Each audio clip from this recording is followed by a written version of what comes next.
Well, hey there, kiddos. We're going to talk about scatter plots and correlations today, which is a pretty easy topic, but it's still something we need to go over. So first up is a definition. A scatter plot is a graph with points plotted to show a possible relationship between two sets of data. A scatter plot is an effective way to display different types of data.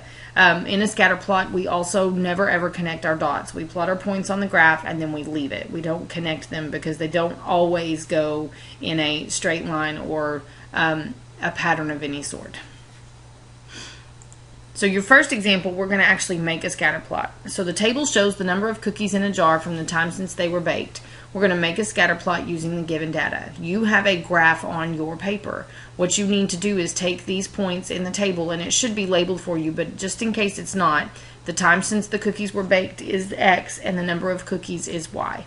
And so we're going to put those on our graph, and then you're going to plot those points quickly. So this would be X and this would be Y.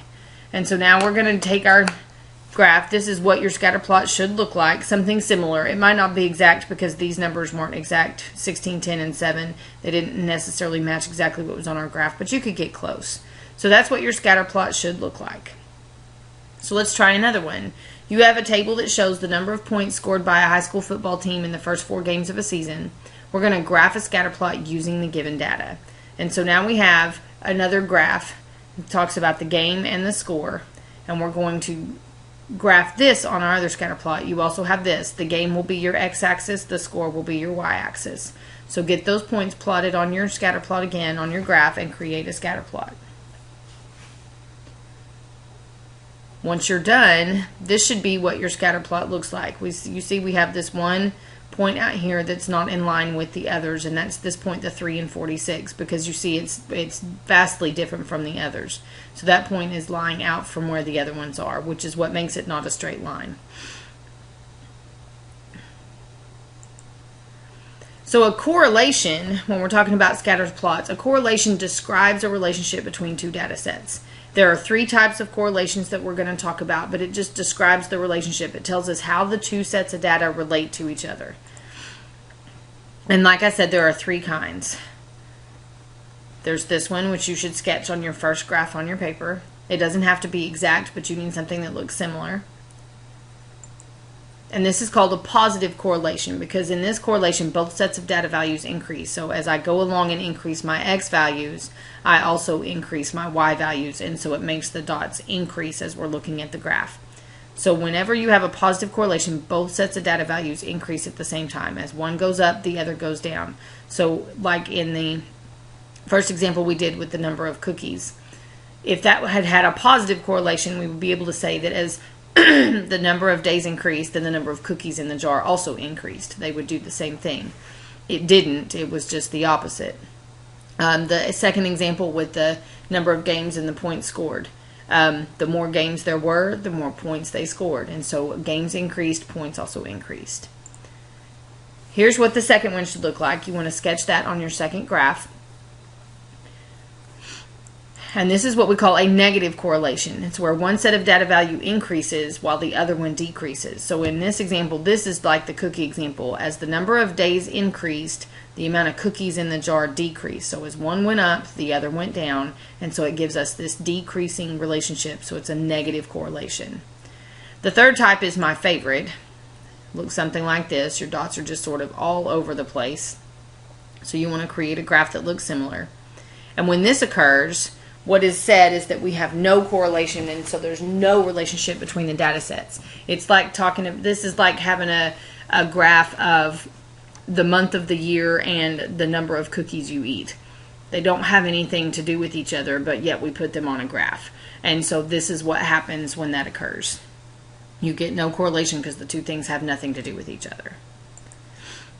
So, number 3, we want to describe the correlation illustrated by this scatter plot. So if we look at this scatter plot, average daily temperature and the number of visitors to the beach, because this is the beach visitors. And so if you look, as the daily temperature goes up, the number of visitors also goes up. So since daily temperature increases and visitors increase, then this is going to have a positive correlation, because as the average daily temperature increased, the number of visitors also increased.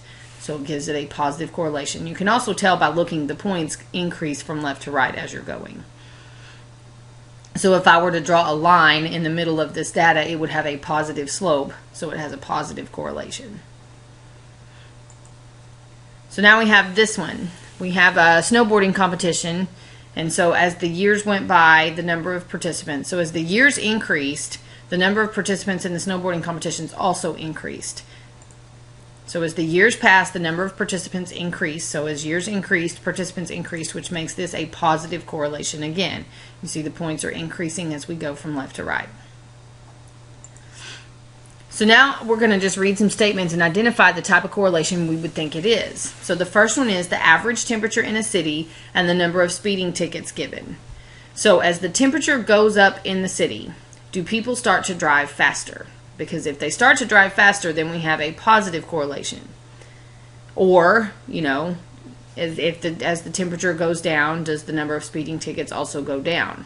I don't think these two things have anything to do with each other. I think that people are going to speed no matter what the temperature is outside, you know, given that the sky is clear and there's no precipitation.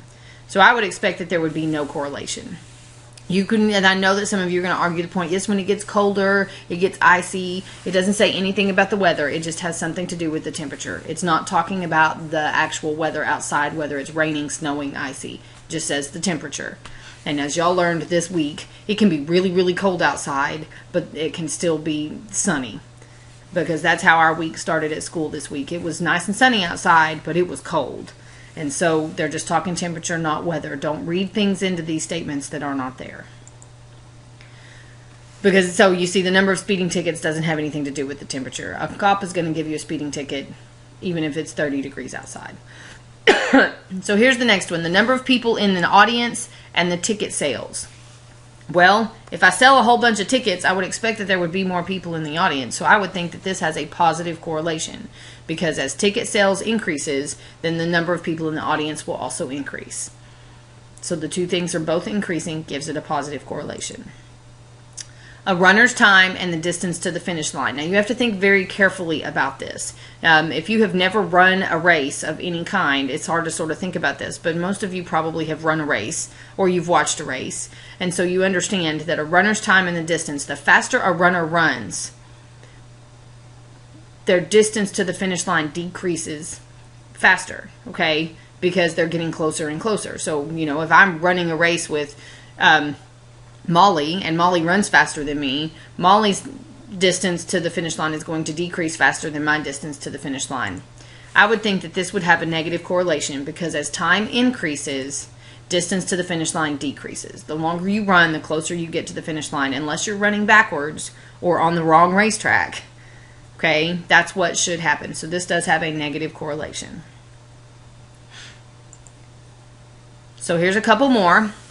So the number of members in a family and the size of the family's grocery bill. When it says to identify it and explain why, you're going to have to give me an explanation. You're going to have to say something like, as blah, blah, blah increases, blah, blah, blah also increases, or somehow. And I'll give you another example. So the number of members in a family and the size of the grocery bill. Well, the more people there are in the family, the more groceries you have to buy. So I would think this would be a positive correlation. And here's your explanation, starts right here. As the number of members in a family increases, the size of the grocery bill increases. You have to use the words in the problem, and you have to tell me whether they're increasing or decreasing or don't have anything to do with each other. But you can't just say because they go up. I need an explanation that is very similar to that. So the number of times you sharpen your pencil and the length of your pencil. Well, the more I sharpen my pencil, the shorter my pencil gets, unless you have a magic pencil. So you would expect it should be a negative correlation, and here's your explanation. As the number of times you sharpen your pencil increases, the length of your pencil decreases. So number 10 wants us to choose the scatter plot that best represents the relationship between the age of a car and the amount of money spent each year on repairs. So let's think about this. The older as a car gets older, what happens to how much money we have to spend fixing it? So as age increases along the x-axis, okay, first of all, look at A. Are we ever going to have a car that is negative 4 years old? I would not think so, so I would cross A off. It doesn't even make sense. Now let's look at B and C. So as the age of the car increases, the cost of the repairs for it is also going to increase because more things are going to go wrong, more expensive things are going to go wrong, more stuff will have to be fixed, and if your car gets old enough, those parts get more expensive because they're harder to come by. So I would think that as the car age increases, cost also increases. So I think it's B because it's positive. So let's look. Okay, look at graph A. Like I said, the age of the car can't be negative, so that one obviously doesn't make any sense. Graph B, okay, the graph shows all positive values and a positive correlation, so it could work. And then graph C, there has to be a positive correlation between the amount spent on repairs and the age of the car. This one has a negative correlation. You see it is as this increases, this decreases. So it's a negative correlation. So the answer is going to be B, because it's the only one that had a positive correlation. So let's do this again. We want the scatter plot that represents the relationship between the number of minutes since a pie has been taken out of the oven and the temperature of the pie. So what happens to a pie's temperature when you pull it out of the oven? You pull it out, you set it down to cool. Okay, that's exactly what you're doing. And since I'm setting it down to cool, what is going to happen to its temperature is it's going to decrease. So let's look at our graphs again. Okay, if you look at graph A, it says the pie is cooling steadily after it's taken from the oven. And so as time increases, temperature decreases, which is what you want to happen to the pie. You don't want it to get hotter when you pull it out of the oven. In graph B, it shows the pie is cooling while it's in the oven, so that doesn't work. And in graph C, it shows the temperature of the pie increasing, which doesn't even make sense. And so the answer is graph A. So now let's talk line of best fit. This is a really important topic because it's something you're going to use later. When you get to chemistry next year as your science class as a 10th grader, you're going to be doing labs and you're going to have to create scatter plots, and then you're going to have to create a trend line. And you're going to have to use that trend line or line of best fit, they're the same thing, to make a prediction based on the data that you've collected. And so this is good practice for that because it comes up again. So a line of best fit or a trend line is a line that comes closest to all of the points in a data set. This line describes the trend of the data. So it will let you know whether it's positive or negative, or whether you have no idea what's going on because there's no relationship. And so this is how we do this. So you have a scatter plot that shows the relationship between the total amount of money collected at the concession stand and the total number of tickets sold at a movie theater. Based on this relationship, we want to predict how much money will be collected at the concession stand when 150 tickets have been sold. So they went ahead and they gave you a scatter plot. So here are the points. As tickets sold increase, concession sales also increase. So it has a positive correlation. And then they drew the trend line on here. When you draw a trend line, you want to always draw it so that it goes right through the middle of your data. You would like for half of your points to be above and half to be below. Now, since these points were all gathered together, clumped together in about the same spot, the line just sort of passes through most of them. But it is an increasing line. You would not draw a decreasing line for a positive relationship. And so we're going to use this trend line to make a prediction. So we want to know if 150 tickets have been sold. Well, 150 tickets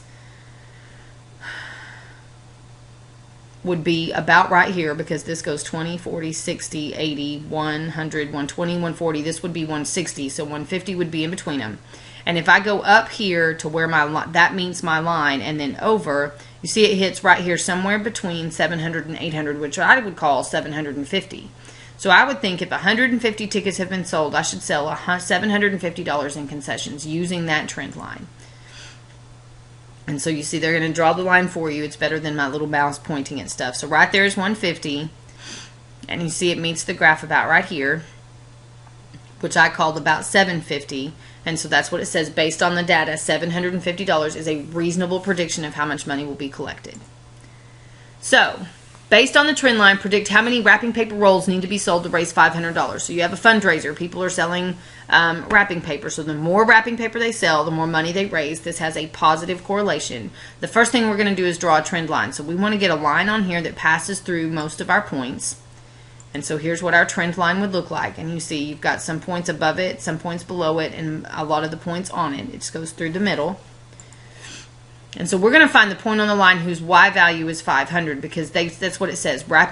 We need to raise $500, which is right here on the Y axis. So I want at $500, I want to meet my line. And so you see right here is 500. It meets it about right there. And then we got to look at where that meets on the x-axis. And so it meets about right here on the x-axis, which I think is 75. And so the corresponding X value is going to be about 75. So we need to sell about 75 rolls of wrapping paper to make $500. And that would be our reasonable prediction based on the data and the trend line. And so that's going to be scatter plots and trend lines. We'll practice this when you come to class tomorrow. It is pretty simple. I hope you got all your notes, and I will see you on Monday. Have a good rest of your weekend.